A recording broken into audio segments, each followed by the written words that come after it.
Так, некоторые подробности убийства Аслана Битюкаева и его соратников. Я получил информацию. По предварительной информации, непосредственно убийцей, находящимся в бессознательном состоянии, Аслана Битюкаева и троих его товарищей является уроженец Ачхой-Мартана, сотрудник, коллаборант ПППСП, полка патрульно-постовой службы имени Ахмада Кадырова, так называемый второй полк Мавсар Канташев. На фото с автоматом, ниже вы его увидите. Пятый участник группы убит командиром-коллаборантом Замидом Челаевым на фото справа. Также за казнью Казбека Байдулаева 15 декабря 2020 года в населенном пункте Катарюрт стоит данная банда.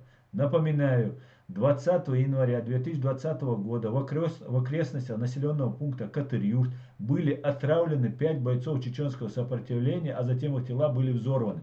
Правительство Чеченской Республики Ичкерия за мужество, доблесть и героизм, проявленный в многолетней борьбе против российских захватчиков и предателей чеченского народа, посмертно присвоили высокое звание Героя Оман Турпал, Герой нации, Битюкаеву Аслану Алгазаровичу, Малаеву Рашиду Гайрбековичу, Саралиеву Шамхану Асламбековичу, Базуркаеву Исею Салтахметовичу, Дашаеву Вахиту Лишаевичу.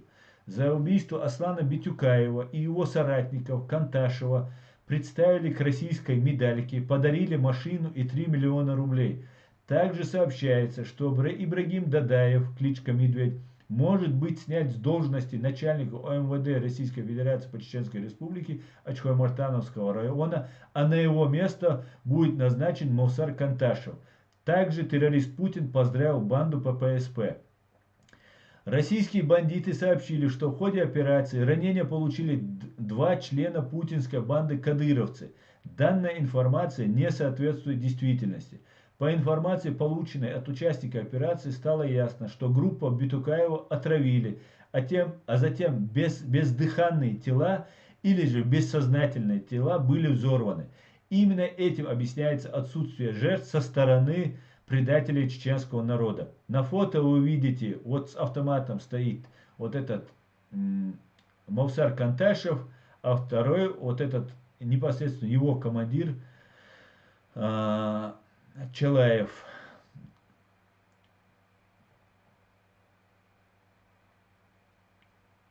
Так, одну минутку.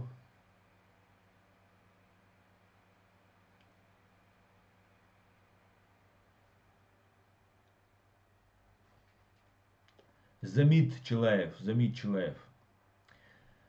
Также здесь стоит отметить, несколько лет назад обманутый российской пропагандой и членами террористической и фашистской организации ИГИЛ, которые предложили помощь в вооружении, материальную, техническую и иную помощь в борьбе против русских оккупантов в обмен на присягу ИГИЛ, Батукаев, находившийся в тяжелом положении, якобы согласился. При этом нет достоверной и независимой экспертизы, подтверждающей, что голос на аудиосообщении принадлежит Аслану Битюкаеву. Также российские интервенты сообщали, что Аслан Битюкаев причастен к теракту в аэропорту Домодедово. Кроме слов российских фашистов и других доказательств причастности Битюкаева к данному теракту также не имеется. При всем при этом нужно понимать, что эти люди давно ни с кем публично не выходили на связь. Неизвестно, где они находились, были ли они в плену и что произошло, пока достоверно всего неизвестно. Дал газват обал дуэльте, дакиланчер, дал бикам бойль ишбаянчер, дал мукла ишгазу тямаму, дал мукла царя вэкому чире уйцермою. Царя уйцерю, масаря уйцерю. И никто не уйдет от ответственности.